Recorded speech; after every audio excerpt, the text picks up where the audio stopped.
মাধ্যমিক পরীক্ষা হয়ে গেল, 11-এ উঠলি, সায়েন্স নিবি। সায়েন্স নিতে গেলে তো ফিজিক্স পড়তেই হবে। পিসিবি কম্বিনেশন কর বা পিসিএম কম্বিনেশন কর, যেই কম্বিনেশনে জানা কেন ফিজিক্স তো পড়তেই হবে। তবে ফিজিক্স নেওয়ার আগে একটা ওয়ার্নিং, ফিজিক্সের বই চুজ করতে হবে, তাই না? ফিজিক্স যখন নিচ্ছিস তাহলে ফিজিক্সের বই চুজ করতে হবে।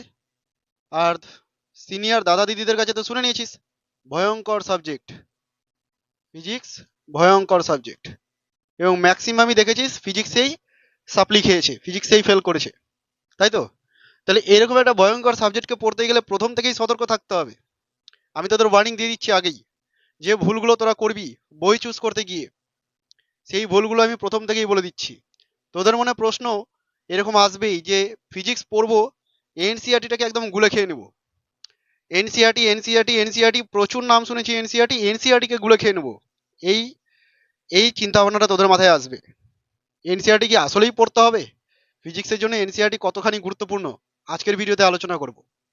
ফিজিক্সের জন্য কোন কোন বইগুলো আমাকে ফলো করতে হবে, কোন কোন বইগুলো প্রথম থেকেই ফলো করতে হবে, আজকের ভিডিওতে আলোচনা করব। তোদের মধ্যে অনেকের প্রশ্ন, দাদা বা স্যার, ফিজিক্সে এমন একটা বই সাজেস্ট করুন যেন আমি নিট বা জেইর জন্য প্রিপেয়ার হয়ে যাই প্রথম থেকেই। আমার স্বপ্ন নিট দেওয়া অথবা জেই দেওয়া, এরকম কম্পিটিটিভ এক্সামগুলো আমি দিতে চাই। আজকের ভিডিওতে আলোচনা হবে। এইচসি বর্মা স্যারের বইয়ের নাম শুনেছিস নিশ্চয়ই, আসলেই কি পড়তে হবে নাকি না নিলেও হবে? আজকের ভিডিওতে আলোচনা করব। ফিজিক্সের নোট আছে নাকি, ফিজিক্সের নোটও পড়তে হয়, নোট পড়লে হবে ফিজিক্সের? আজকের ভিডিওতে আলোচনা করব। তাহলে এই ভিডিওটা তোদের জন্য খুব গুরুত্বপূর্ণ হবে। এই ভিডিওটাতে এই সমস্ত বিষয়গুলো আলোচনা করা হবে। সবার প্রথমে যে ওয়ার্নিংটা আমি তোদের দেবো, এনসিইআরটি বই, ফিজিক্স নিলাম, বাজারে চলে গেলাম, এনসিইআরটি বই কিনে নিয়ে চলে আসলাম, করবি না এই ভুলটা। এনসিইআরটির বই পড়তে যাবি না, ফিজিক্সকে ভয় পাওয়াতে শুরু করবে। এনসিইআরটির বই খুলবি আর লাইন বাই লাইন যখন পড়তে যাবি কিনা, হাত পা কাঁপবে, মনে হবে সব থেকে ভয়ঙ্কর একটা সাবজেক্ট ফিজিক্স। তোর যে ফিজিক্সের প্রতি রুচি সেটা হারিয়ে যাবে। ফিজিক্সকে আর ভালোবাসতেই পারবি না, কেউ পারবে না তোকে ভালোবাসাতে। ফিজিক্সকে মনে মনে অভিশাপ দিতে শুরু করে দিবি, এরকম সাবজেক্ট কেন যে তৈরি হয়েছে। একদম এনসিইআরটি ফলো করবি না, প্রথম থেকেই বলছি। যদি কেউ তোকে বলেও থাকে যে এনসিইআরটি বই কিনে পড়তে হবে, এবং তোরা নামও শুনেছিস অনেক যে এনসিইআরটি এনসিইআরটি, বায়োলজি আর কেমিস্ট্রির জন্য শুনেছিস, ফিজিক্সের জন্য এনসিইআরটি ফেমাস নয়। বায়োলজি আর কেমিস্ট্রি কম্পিটিটিভ ফিল্ডে যে প্রশ্নগুলো দেয় এনসিইআরটির বাইরে হয় না। তাহলে এত এনসিইআরটির নাম কি জন্য? ফিজিক্সে এনসিইআরটি গুরুত্বপূর্ণ, তবে শুধুমাত্র কোয়েশ্চেনের জন্য। কম্পিটিটিভ ফিল্ডে যে কোয়েশ্চেনগুলো হয় যখন একটু টাফ লেভেলে করে, সেগুলো এনসিইআরটি থেকেই করে। তো ওই টাফ বইটাকে তুই আগে শুরু করে দিবি? একদমই নয়। এনসিইআরটি কে পড়তেই হবে? না, এনসিইআরটি পড়তে হবে না। আমি ইদানিং এনসিইআরটি পড়েছি, তার আগে তো আমি এনসিইআরটি পড়িনি। এনসিইআরটি না পড়ে আমি টিউশন পড়ানো শুরু করেছি, কোচিং শুরু করেছি, স্টুডেন্টদের পড়িয়ে দিয়েছি। বর্তমানে এনসিইআরটি পড়েছি, এনসিইআরটির বই একটা আছে, পড়তে তো হবে অন্তত, পড়েছি। বাট আমার মনে হয়নি এনসিইআরটি এতটাও সাফিসিয়েন্ট। এনসিইআরটি কনসেপ্ট ক্লিয়ার করার বই নয়, এনসিইআরটি কনসেপ্ট ক্লিয়ার করার বই নয়। কনসেপ্ট ক্লিয়ার যদি করতে হয় তাহলে একটা বই আমি তোদের সাজেস্ট করব, এইচসি বর্মা স্যার। সবাই কিনবি না এই বইটা, সবাই এই বইটা কিনবি না। কারা কিনবি? যারা কম্পিটিটিভ ফিল্ডে যাবি ভেবেই নিয়েছিস প্রথম থেকে, নিট অথবা জেই টার্গেট যাদের, ইংলিশ ভার্সন পড়তে চাস, তারা এইচসি বর্মা স্যারের ভলিউম 1 আর ভলিউম 2 দুটো বই আছে, কিনে নিবি। যারা বইয়ের পোকা, মানে বই পড়তে ভালোবাসিস, নিজে থেকে কনসেপ্ট ক্লিয়ার করতে পারিস, তারা এই বইটা কিনবি, আদারওয়াইজ কেউ কিনবি না। যারা এক্সট্রা অর্ডিনারি আছিস, যারা মেরিটোরিয়াস, প্রচন্ড মেরিটোরিয়াস, নিজেকে তো চিনিস, তারাই একমাত্র বইটা কিনবি, আদারওয়াইজ কিন্তু সম্ভব না। ঠিক আছে? তাহলে বাকিরা কি করবি? তোদের জন্য কি করতে হবে শোন, তোদেরকেও বই নিতে হবে। তবে তোদের সব থেকে গুরুত্বপূর্ণ বই, যে বইটা তোদের কনসেপ্ট ক্লিয়ার করবে, সেই বইটা হচ্ছে তোর টিচারের নোটস। তোর টিচারের নোটস হচ্ছে সব থেকে গুরুত্বপূর্ণ বই।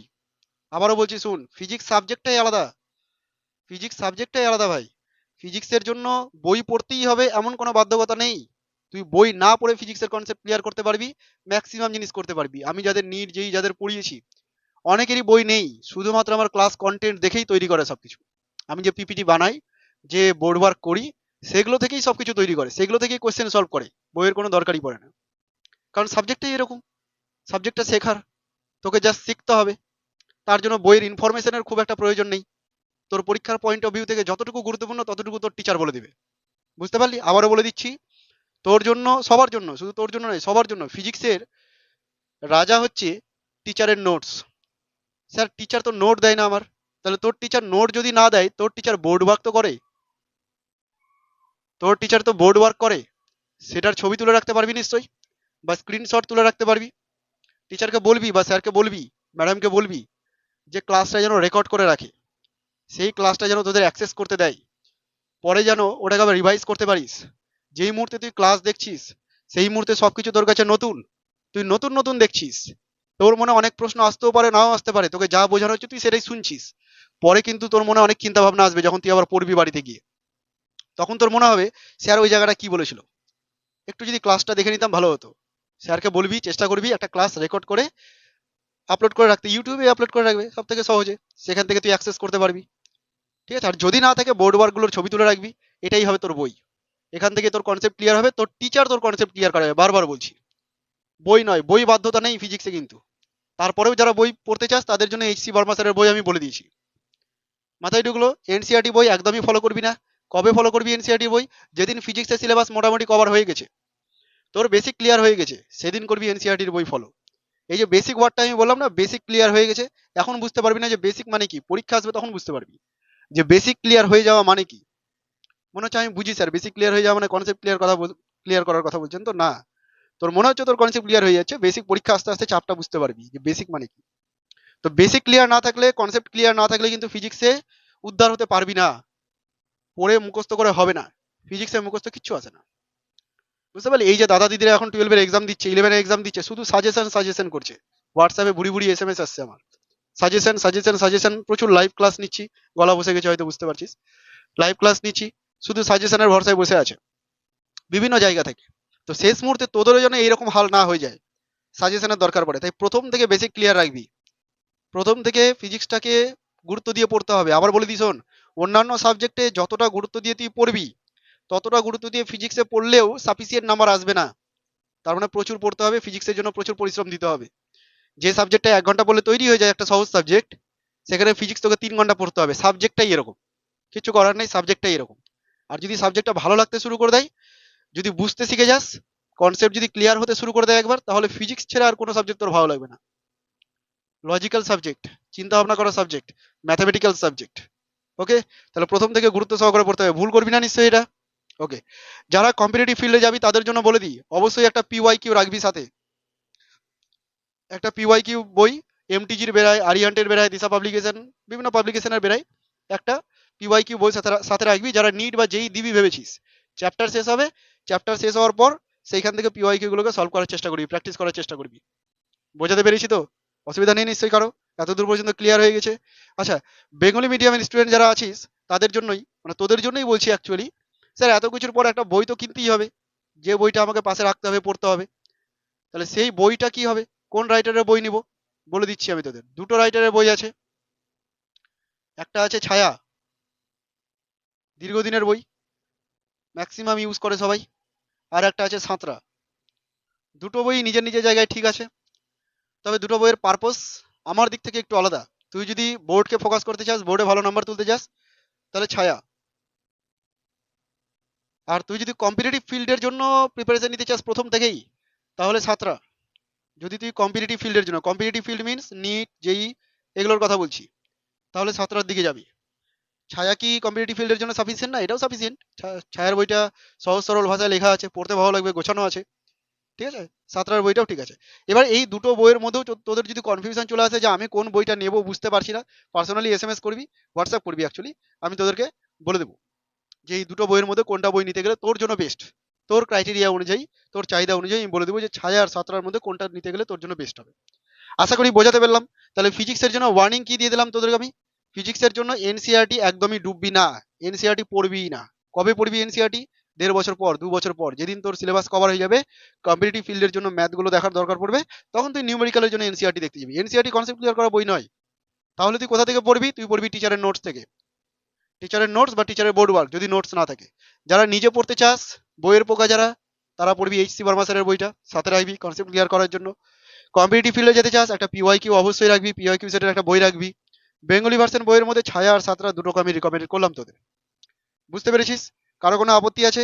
এবার আমি তোদের বলে দিই, ক্লাস ইলেভেনের সেমিস্টার ওয়ানের নতুন ব্যাচ চালু করছি আমি। প্রথম থেকে কোর কনসেপ্টগুলোকে ক্লিয়ার করিয়ে করিয়ে প্র্যাকটিস করানো হবে। সেমেস্টার সিস্টেম একদমই আলাদা সিস্টেম, মাথায় রাখবি। শুধুমাত্র এর আগে বোর্ড যেভাবে প্রিপারেশন নেওয়া হচ্ছিল বোর্ডের জন্য, সেই রকমভাবে প্রিপারেশন নিতে গেলে হবে না, একটু আলাদা রকমভাবে প্রিপারেশন নিতে হবে। একটু নিট জেইর দিকে এগাতে হবে। নিট জেইর কোশ্চেনগুলোকে নিয়ে একটু ঘাটাঘাটি করতে হবে, ওই দিকে ওই লাইনে চলে যাচ্ছে কোশ্চেনগুলো ধীরে ধীরে, একটু টাফ হওয়ার চেষ্টা হচ্ছে।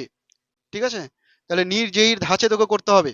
আমি যে কোর্সটা লঞ্চ করছি সেখানে কি পাবি? সেখানে নোটস তো অবশ্যই পাবি, আমার হাতে লেখা নোটস। ও আচ্ছা, এতক্ষণ ধরে তাহলে আমি নোটস নোটস করছিলাম এই কারণে নিজের কোর্স লঞ্চ করার জন্য? একদমই নাই। নোটস তো আমি সেই 6 বছর 7 বছর থেকে দিচ্ছি। যেদিন আমি পড়াতে শুরু করেছি আর যখন বুঝেছিলাম যে স্টুডেন্টরা বই পড়তে সেইভাবে সাহস পাচ্ছে না, বইয়ের লেখা মাথায় ঢুকছে না, সেই দিন থেকে আমি নোটস বানাতে শুরু করেছিলাম। আর তারপর থেকে আমার স্টুডেন্টদের আমি নোটস দিই। তারা ওই নোটস ফলো করার আগে তারপরে বই পড়ে। ঠিক আছে? শেষের দিকে এসে সবাই আমার কাছে নোটস কিনতে চাইছে, সাজেশন চাইছে। তোদের এমনটা হবে না। কোর্সে প্রথম থেকেই যদি লঞ্চ করে যাস, প্রথম থেকেই যদি ভর্তি হয়ে যাস, তাহলে এই নোটস কোর্সের মধ্যে ইনক্লুডেড থাকবে। আর মাথায় রাখবি, পর থেকে কেউ যদি নোটস কিনতে চাস আলাদা করে, নোটস কিন্তু বিক্রি করি না আমি। শুধুমাত্র স্টুডেন্টদেরই দিই, যারা ভর্তি হয় তাদেরকেই শুধু আমি প্রোভাইড করে দিই। ঠিক আছে? নোটস সেল করি না। তাহলে নোটস থাকবে আমার কোর্সের মধ্যে। আর কি থাকবে?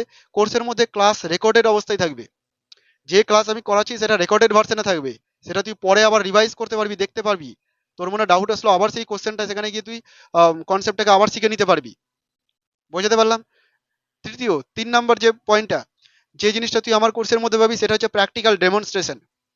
যেগুলো লাইভ এক্সপেরিমেন্ট করে দেখানো দরকার আছে, যেগুলো করাতে গেলে তুই সহজে কনসেপ্টটাকে ক্লিয়ার করে নিতে পারবি, সেই সমস্ত এক্সপেরিমেন্টগুলো ক্লাসের মধ্যে চলবে, ক্লাসের মধ্যে করানো হবে। লাইটের বিভিন্ন এক্সপেরিমেন্ট আছে, সেগুলো করানো হবে। বুঝতে পারলাম?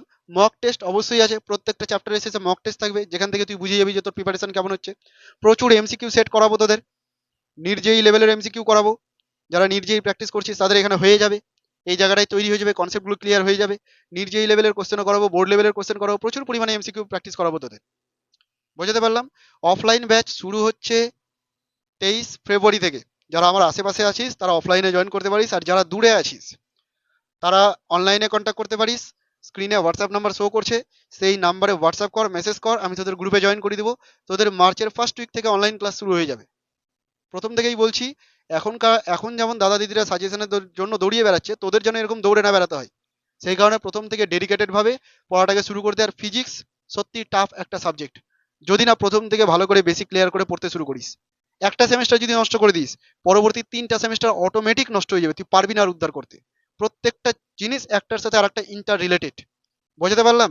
সায়েন্স নিবি যেহেতু, চ্যানেলটাকে অবশ্যই সাবস্ক্রাইব করে দিবি। প্রতিনিয়ত গুরুত্বপূর্ণ ক্লাস তো পাবি, ফ্রি ক্লাস তো থাকেই।